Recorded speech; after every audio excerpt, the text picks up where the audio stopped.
It's hard to miss the Six Nations. In the middle of the cold road of February, here it is, this great big thing glowing with warmth. You'd think by now every square inch of this giant spacecraft would have been examined, sent off for analysis, all its secrets explained. I mean, it's not from outer space at all. It's a rugby tournament. What can be so mysterious? But whoever saw this coming? It's a first win for Scotland at Twickenham since 1983. Or these? Or this? Or this? Or these? Leading to this. And if anyone had a premonition of this... And Scotland have won at the death! What a Six Nations, what an end to this championship! If anyone had predicted that, then they are quite possibly dabbling in witchcraft. And that may be the secret of the Six Nations. That logic vanishes, and science gives way to sorcery.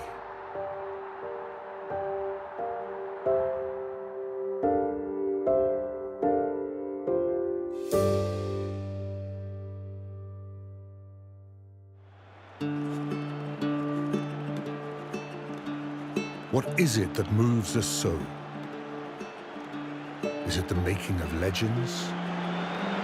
Neil Jenkins has got to kick the goal to put Wales into the lead. Who would you want to kick this in World Rugby? That man.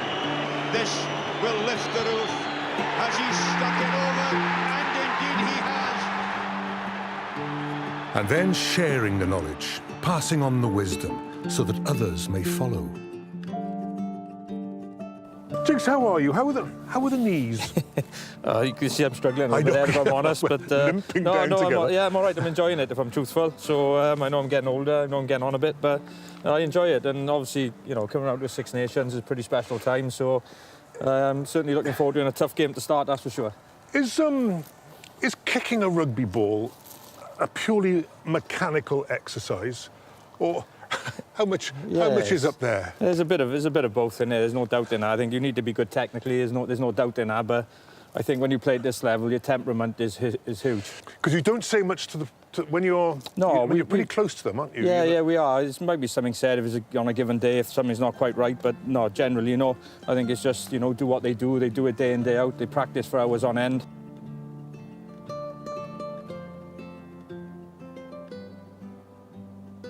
You know, I'd always imagine myself, I was on my old ground back in Church Village in Caivadra. I never imagined I was in the stadium or any stadium in the world. It's about taking yourself away from that and doing what you do day in, day out and putting yourself into that zone. Yeah. I've sort of become a student of how to kick a place kick. Yeah. But the South Africans bludgeon the ball with it's a vicious stab, isn't it? You've got different types of kickers, haven't you? People who, you know, rely on a little bit more speed to get through the ball and they transition or weight and stuff. You know, Lee, for instance, with us would be, you know, relying on a little bit more speed and a little bit more power to get through the ball. You look at Owen, I know he looks intense when he's doing it, but he's so relaxed when he's actually kicking. No problem at all. Diego was an incredible kicker, and he would just sort of chop across the ball. It's not something you would really coach, but no. You know, but again, he was incredibly accurate, incredibly good. Do the mysteries of it still get you?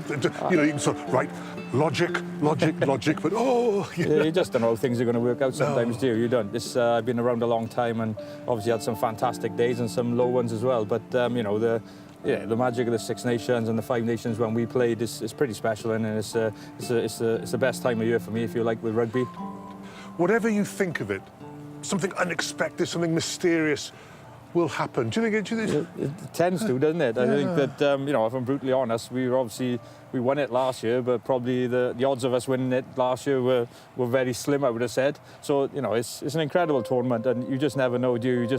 You've got to be at your best. You've got to be ready to go, whatever comes your way. And I think it's just a fantastic tournament. I love it.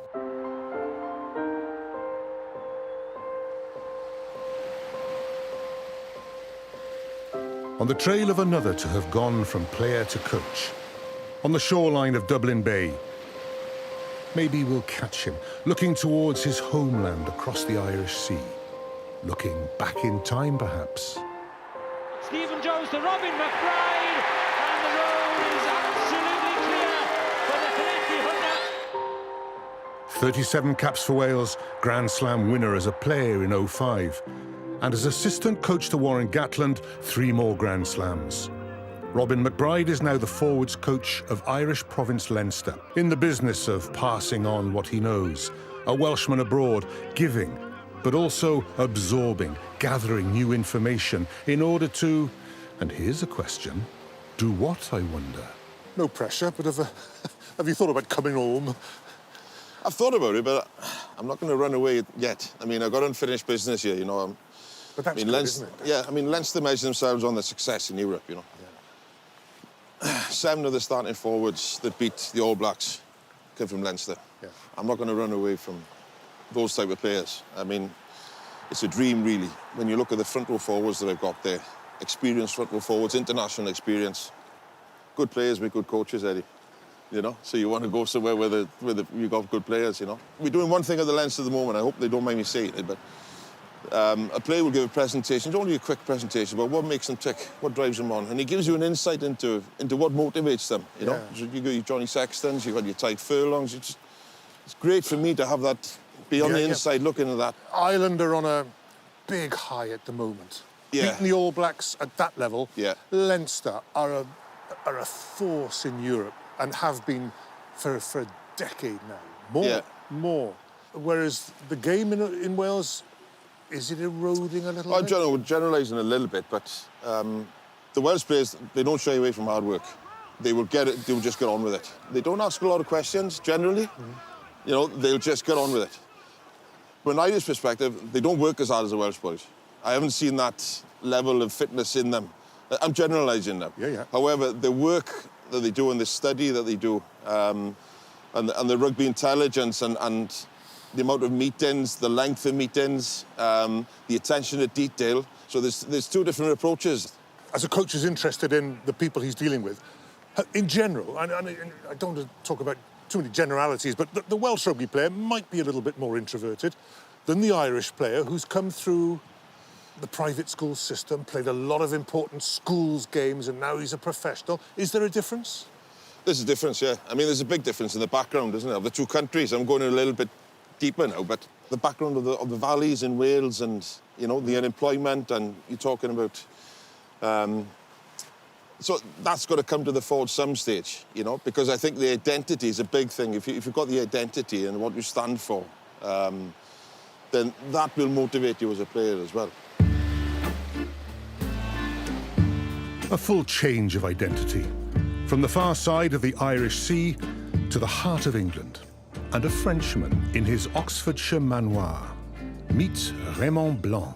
I want to see your herb garden. Yeah, well, Yeah. it's not great at the moment. No, but I Because just we come in the... Yeah, no. It's but good for rugby, that weather, Yeah. but it's not so good for garden. I wish I could say why the great chef is carrying a cockerel. And I would like to introduce a lady who is really close to my heart. It's Maman Blanc. My sons call her Mother Teresa on speed. She may be small, but Yeah. she's everywhere. She's occupying the ground. She would have been the Jacques Fuchs. Yeah, Jacques Fuchs, absolutely. Yeah. Or Gachassin. Gachassin. Oh, Gachassin, whoa! Oh, God, the big English could hold him. He was just Gachassin. everywhere. There goes Monta, and it's out to Gachassin, and it's a try. Little Gachassin, the French right wing. Can you believe it'll be 12 years since France won the Six Nations? For a long time, we were in wilderness. Okay, nothing was working for us, and we had lost our rugby, our speed, you know, our deviousness, and I think that Sean Edward has done so much for France, okay, for the backs, to create such an extraordinary defense. It's amazing because what Sean brings iron discipline. But the iron discipline means that France can play with adventure and daring. It's the contrast. There is now, I think, a superb equilibrium between creativity, power, and strategy. I mean, there's a real powerful strategy which didn't exist before. I think now we're establishing a confidence which might undo the Welsh, the English, the Irish, the Italians. We shall see. We shall see. Antoine Dupont, for me, is the best in the world. Oh, he seems like a broody man, you know. He's never happy, you know. No. Hardly ever smile, but my God, his speed, his expression, his rugby intelligence, that little extra.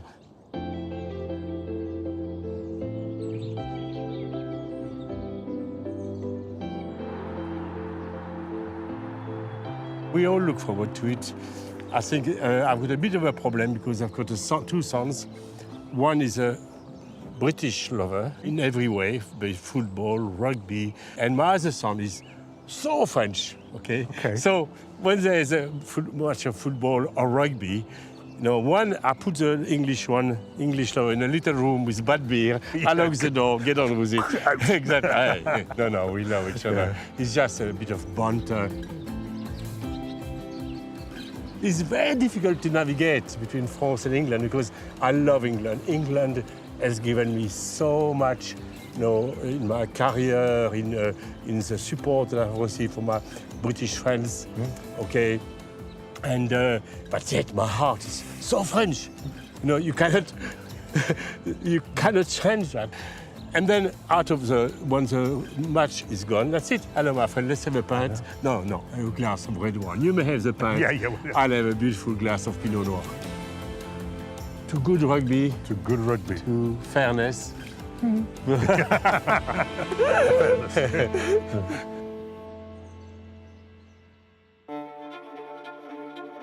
Not everything is fair. Against the romance in rugby, there is an opposing reality. The crueler twists that cut down players in their prime. Tell you what, Ellis Jenkins has been immense, hasn't he? He's been instrumental in this first half. Huge performance.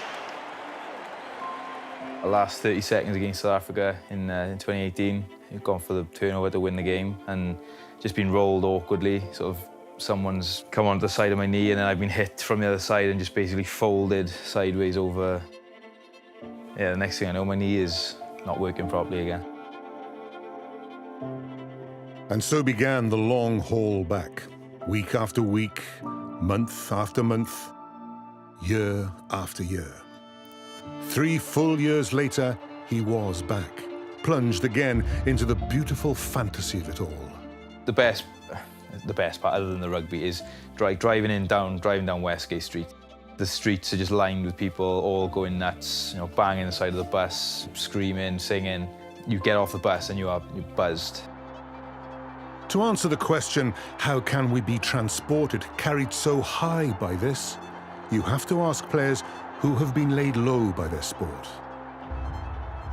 The whole time I was out, I wanted to get back. I want to play for Wales. I know I got injured playing for Wales and I was enjoying it so much. And you know, everyone who plays rugby in Wales wants to play for Wales, particularly in the Principality Stadium. The desire, the dream, and a blunter truth. One player's breakage is another's big break. Losing senior players is obviously tough, but you know, you've got boys like Ben Carter, Seb Davis, stepping in and playing games that if Al was fit, they probably wouldn't have played. Chris came on for me. He's talking about his, you know, he missed training one day. He had an exam. I was like, oh my God. But yeah, there's some, you know, some young boys and some young talented boys coming through as well.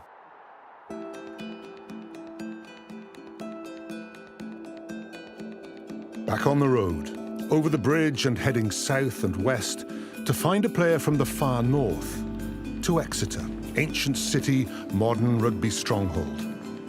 The game is everywhere. Exeter have risen to the very top, playing durable, physical rugby. But I'm hoping to uncover something of its impact on the mind of the captain of Scotland. Hoggy, how are you? I've passed my... Yeah, so this is why you came south, is it? Yeah. Lovely weather, this is. Well, beautiful, isn't it? Stuart, on behalf of the Welsh nation, first of all, may I say thank you very much for what you did in Paris last year. Yeah, they were absolutely loving us.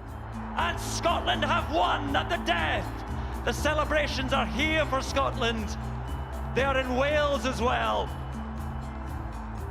We hadn't won there for, what was it, 22 years, and we absolutely loved it. I think, as a proud Scotsman, I'd have to say to create our own little bit of history by beating England in England for the first time in 38 years. For me, to have done that after so long was just an amazing feeling, but to back it up and go across to France and win as well, these are massive moments for me as an individual, for us as a team, as a country. Yeah, I mean, it is rugby, but is it also Scotland that you've done this before, and you know you of all people have to ride the lows as well as the highs? There's been a lot of years of lows for me, and when we play against Wales in February, it's exactly 10 years to the day that I made my debut down in Wales. So I've been around a long enough time to understand what international rugby is about. But I'm absolutely loving it. The last couple of years have been the most enjoyable rugby that I've played in a Scotland jersey. Hogg is scuttling after this one, chasing down his own kick. Great defensive. Oh no, it's there for Hogg now, and Hogg might slide and score, and he does. Can I ask you about another changing room? What was it like when you, after so many years at Glasgow, said, I need a change? What was it like when you stepped into Devon? I loved it, absolutely loved it. I wanted to come here to learn, to improve, to be better on and off the field, to win trophies. And it couldn't have gone any better in the first season. And we won the double, and that's exactly what I came here for. And it's the best decision I've ever made. Can I ask you then about, you know, after the learning process, getting better, improving, you had a, I don't know, the blip of losing your place and not being picked. Did that put you through a personal mill? Oh, 100%. I think after I got picked on the Lions tour, because I wanted that so badly, I almost started playing safe here. And then, yeah, they took the decision to drop me against Newcastle. I was sitting on the bench going, what am I doing sitting on the bench? I should not be in this situation. So, yeah, I had to have a look at myself, but came back in, dropped a few kilos, worked incredibly hard to be the best version of myself on and off the field, and just having a whole new outlook, a whole new purpose in life and in rugby. And it's the best thing that's ever happened to me. You seem at ease, which I think must be a good thing for yourself, for Scotland. Probably grown up a fair bit over the last couple of years, understanding that, you know, first and foremost, I asked for the opportunity to lead Scotland because I'm incredibly passionate about making a difference, and I want to be there. I want to take a little bit of pressure off the boys and apply it to myself in a way that encourages them to just go out and play. I want boys to be themselves on and off the field. I don't want them to hide behind anything, because they're different characters and we want different characters to come at the party, or it's going to be boring. It's hell of a start to the Six Nations. For me, I'm hugely excited about it because I know that we can turn England over. I'm not going to sit here and say we're going to beat them, we're going to win the Six Nations, because all that does is apply pressure to myself and the rest of the boys, but I know we're capable of doing it. With this comes the right of reply. Enter Eddie Jones, who might make the point that even while finishing 5th last year, England, when good, were very good. Here against France, Anthony Watson, exuberant. Today, Eddie, a little more Spartan. Good morning, Eddie. Can you hear me? Yeah, no, all good now, mate. You got me? You're coming through, as ever, loud and clear, Eddie. Do the mysteries of the competition get to you? You know, you arrived, you won, back to back, and then sort of it's gone a bit bare since then. Do you wonder about that? Not really, mate. I think it's a fantastic competition. You know, I think by a country mile now, it's the best rugby competition in the world. Yeah, and it's a privilege to be part of it. And we've won 3 of the 6 I think we've competed in. So is that good enough? Well, it's never good enough, is it? You know, you want to win 6 of them, but the reality is there's other good teams there, and sometimes they're a little bit better than you. Do you think there will be something new in this year's tournament? Some new development, some new nuance? Yeah, well, I think it's going to be a bit your ability to score in the 22. You'll see that attacking kicks become much more part of rugby union than it has been previously, that your ability to take that space quickly will be a big part of the game in this year's Six Nations. I had a lovely half hour with Neil Jenkins, how he's adapted his thinking on what you can do with the rugby ball via the boot. Yeah, there's no doubt about it, mate. That subtle skill of being able to get into the gap first, find the space, put the right weight on the ball.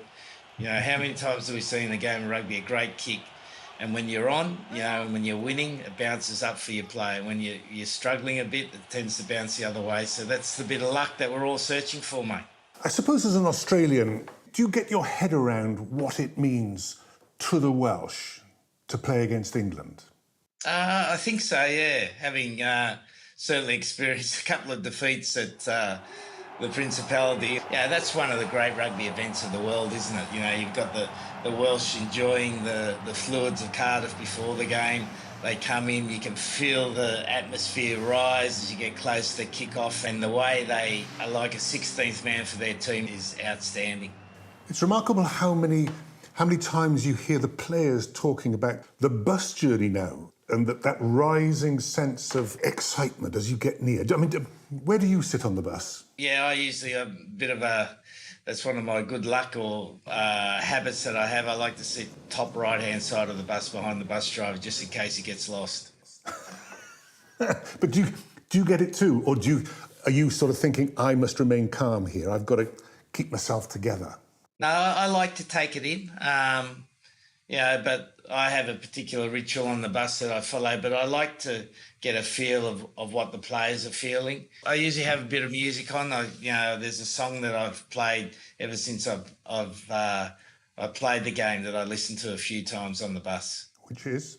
It's George Benson's Greatest Love of All, which is just about, finding yourself and backing yourself. Eddie, it's great to talk to you, as ever. Good luck. Play well. In all bar one. Look forward to catching up, mate. Cheers. Thank you. The Six Nations marches first to the beat of winter. But come the spring, well, nothing is moving faster in rugby than the advance of the women's game. And their Six Nations will begin, creating stories and stars of their own. Here's one already made. One of Wales's 12 brand new professionals, Jasmine Joyce. Oh, and meet Nala too. Oh, very obedient. Sit. Oh. She knows the cupboard, that's what. Paw. Lay down. Lay down. Jazz, one of my most uplifting memories of Rio 2016 was driving past the Ocean Haze service station just outside St David's, and it was, well done, Jazz. Does it all seem a long time ago? Yeah, well, yeah, that was Rio, wasn't it? Yeah, 2016, so that was a long time ago. The game's changed massively.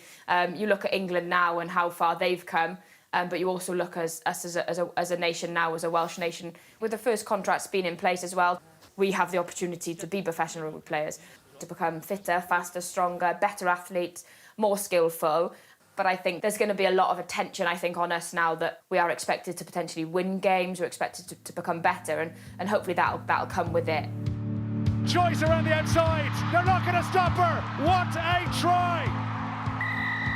Can I ask you about Jazz Joyce, the player? Jazz Joyce. A lot of my tries come from instincts, come from kind of just looking up and just running. I'm quite erratic on the ball. A lot of the girls say I just go. Oh, that's explosive from Jazz Joyce. And then there's Jazz, the tackler. First tackle, the one, was it in Canada, where you chased back? Yeah. Gave somebody, it must have been a 20-yard start, and overhauled them. For players like me, I'm quite small, so to get videos like that out there, that no matter how small, how big you are, you're able to tackle. If you work hard, determination and everything like that, I enjoy it. The Six Nations, have you got your own renewed expectations as professionals? Yeah, I think building into the Six Nations is going to be brilliant. We get our own kind of publicity. We play not alongside the men, but after them. So yeah, really exciting times ahead. The men's preparations grow more detailed as the first weekend approaches. The defending champions at their base in the Vale of Glamorgan. Heroes made into the right kind of statue. In the flesh, remembering the achievement, but now concentrating on what comes next. You've had 2 campaigns now of contrasts. Do you have a better handle of the whole thing about the Six Nations now? Yeah, look, it is a magnificent tournament. It means so much to everybody. It's so tribal, we're all so close. When we get the guys coming out of the clubs, no matter what the performance is there, you pull on a Welsh jersey, you go into that Principality Stadium, you fill it with 75,000 supporters, and they grow an arm and a leg. You know, the guys want it badly, and we think that, you know, we get an extra 10-20% out of them just in the jersey. The way we want to play the game, it takes time to, you know, you have a profile for each position, if you like, that you're looking for, certain skill sets. And, you know, some of the guys have a physical presence that you're looking for, but not quite the skill set, so you've got to work on that. It takes a bit of time. Yeah. So for us, it's about not discarding anybody, and it's working with players, working with other coaches to make sure that we can develop the type of player that we need to play the game we want to play. Last year, there was a real sparkle to some of the stuff Wales played. Yeah, well, this particular competition, we would love to think that we can play some of the rugby we played in last year's competition. The opposition have improved, and we saw that in the autumn series, so huge challenges ahead, but certainly a great opportunity for some of these players that are going to step into some of the big shoes that have been left behind by some of the great players. Finally, do you think there will be anything new, a new trend this year? If it, you know, the aerial game, the protocol about where to tackle? In terms of the height of the tackle, we're looking to tackle a lot lower, and that gives an advantage probably to the ball carrier. So maybe there's opportunities for more offloads and that sort of thing. So certainly we make an adjustment in defence, there's an opportunity in attack, and it's a game of chess. Yeah, may the mysteries continue, Wayne. Good luck. Thank you very much. Wales's title defence begins in Dublin at the Aviva Stadium. The local Leinster coach putting his old Welsh coach's head back on. The first weekend is the toughest because you have no form. However well you train in camp, it doesn't compare with what's coming at you out there. Every time we play against Ireland, it was the physicality. You know, that's the one thing that we would always challenge them on. You know, take them on up front. You're obviously going to target Sexton. Go after the halfbacks. Don't give them any time on the ball. But it's a tough ask, you know, to come here first up. It's back to that belief thing, you know. They know that it's going to come down to, it could be a referee's decision, bit of luck, you know. Hopefully we haven't used up all our luck last year, because there's a fair bit that we had. But you make your own luck, you know. Yeah. But it's fine margins. Anybody who's won a championship or a Grand Slam, you can think back to a decision that's gone your way, or, you know, a bounce of a ball, and you think, that's all the difference was. Yeah.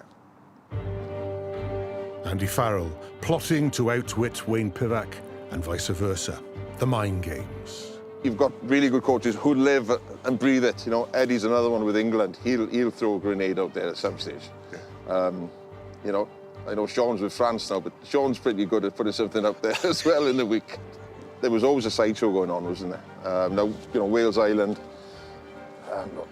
they're bound to get some spice from somewhere. Well, you've brewed us up nicely, Coach. Thank you very much. And we're champions as well, we're reigning champions. Off we go then. We shall be moved by champions Wales, by contenders England, France and Ireland, Scotland, outsiders Italy. All will have their part to play. Italy announce their arrival. You can see what it means to the players. It is England's Grand Slam. Scotland have won a pulsating game. And Van der Merwe scores! The first in 61 years. The champions become Grand Slam winners, and it's France's turn.